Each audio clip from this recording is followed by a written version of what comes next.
banyak banget. Kalau di rumah saya kan di sini kan karena udah drop itu kita bisa tetap bertanam, terus dengan sayuran yang jauh lebih sehat. Terus banyak juga apa ya untuk edukasi warga-warga sekitar lah. Maksudnya banyak teman-teman dari SD, SMP seperti itu kan adik-adik bisa belajar tanaman hidroponik dengan apa berkebun dengan cara yang lebih baik seperti itu apa untuk dan sayuran yang lebih sehat itu kayak apa. Dari segi kualitas, bahannya juga dan segi kesehatan pasti itu jauh lebih bedanya seperti itu sih kesehatannya.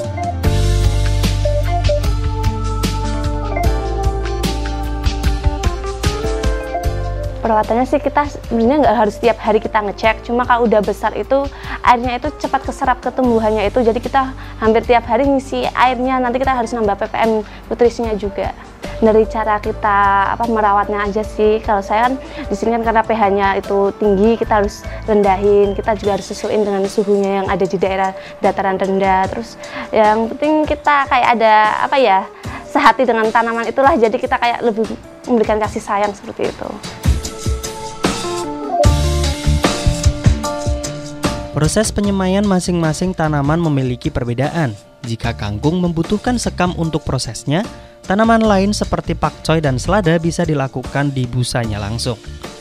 Perbedaan ini terjadi karena kangkung membutuhkan banyak batang dalam satu busa, namun pakcoy dan selada hanya butuh satu batang saja. Jadi bisa dipersingkat dengan memasukkannya langsung pada busa atau rogul. Oke, jadi untuk penjemurannya yang pakcoy ini dilakukan langsung di busanya ya? Iya, langsung di busanya, jadi tidak di sekamnya? Tidak, saat ini pakainya media busa langsung. Oh, berarti menanamnya tidak pakai sekam? Tidak, langsung ke dalam busa? Iya. Oke, jadi ada perbedaan. Ini kalau perbedaannya sendiri, kenapa kok pakcoy harus langsung di busa, kenapa? Kalau pakcoy kan satu-satu, kalau kangkung kan tuh banyak kan ya, jadi kita lebih hemat di sekam sih sebenarnya, efisiensi aja. Karena kalau misalkan pakcoy ini kita tidak perlu membutuhkan banyak dalam satu media ya Mbak ya? Iya. Hanya butuh satu aja, tapi kalau untuk kangkung itu bisa banyak, jadi kita harus pakai media sekam dulu. Oke pemirsa, tadi kita sudah melihat proses pembuatan tanaman media tanam hidroponik, tapi tidak afdol rasanya kalau kita tidak melihat langsung display dari beberapa tanaman-tanaman yang ada di sini ya Mbak ya? Iya. Ada tempatnya Mbak? Ada. Ada tempatnya, langsung aja kita ke tempat display tanaman-tanaman yang sudah diproduksi di sini. Ya, Mbak?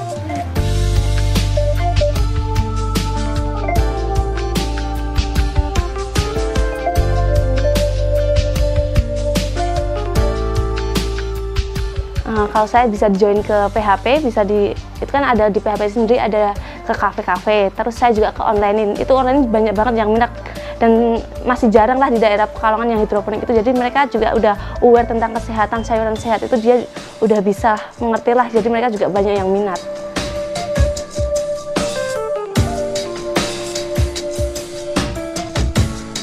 Kalau saya biasanya tak bikin puding sama es krim, ada stick juga pakcoynya biasanya.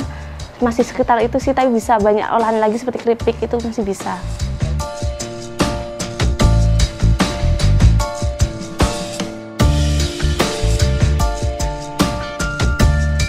Tanaman hidroponik ini biasanya dipasarkan melalui supermarket ataupun disalurkan langsung ke restoran. Namun ada juga beberapa olahan yang diproduksi dari tanaman-tanaman ini, seperti es krim, puding, dan stik.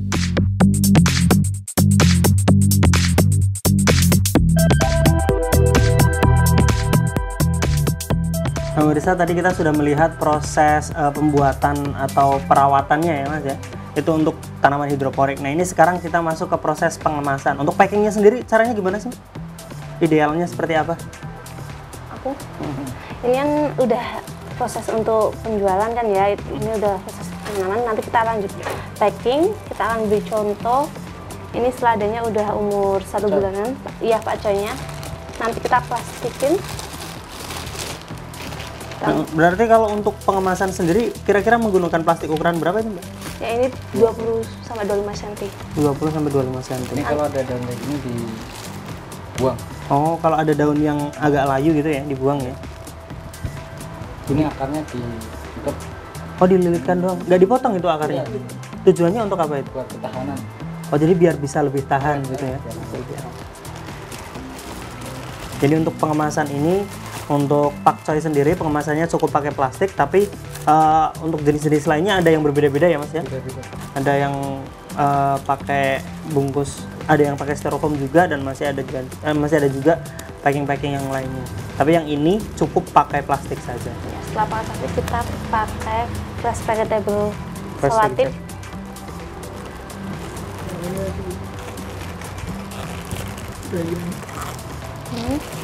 Setelah itu kita potong.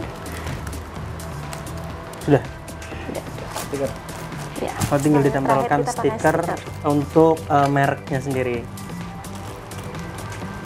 Jadi untuk packing ini pemirsa, kita memang bertujuan untuk membuat sayuran ini tetap terlihat segar ya Mas ya. Karena biar banyak yang minat untuk membeli juga, makanya kita pakai plastik yang transparan aja biar kelihatan kalau sayurannya ini masih segar. Jadi udah selesai nih packingnya seperti ini. Oke, jadi seperti ini pemirsa untuk packingnya. Jadi cukup rapi dan cukup menarik juga karena terlihat hijau-hijaunya. Berarti ini siap dipasarkan ya Mas ya? Siap. Untuk pemasarannya sendiri, yang ini kira-kira dipasarkan kemana? Biasanya ke Kalau ini kan bisa komunitas, biasanya ke Aloha sama Cafe Indian. Nanti bisa ada yang mana sendiri yang buy online itu juga banyak yang pesan. Kalau harganya sendiri yang ini berapa? harga sekitar kita per kilo biasanya. Per kilo? Per kilo itu besar antara 25 sampai 35. Harga sekitar 25 sampai 35 tergantung sama Musimnya. sama musimnya. Kalau musimnya Kalau lagi banyak ya lagi kita banyak turun. harganya turun. Kalau lagi sedikit harganya naik. Iya. Oke, itu saja pemirsa. Kita sudah mengulas banyak ilmu dari hidroponik ini, dari mulai penanaman sampai ke pengemasan seperti ini. Jadi sudah cukup. Oke, terima kasih banyak Mas ya. Terima kasih Mbak. Terima kasih pemirsa, itu saja perjumpaan kita kali ini untuk membahas pembuatan atau perawatan tanaman dengan media hidroponik. Saatnya saya beserta kru yang bertugas pamit undur diri. Sampai jumpa di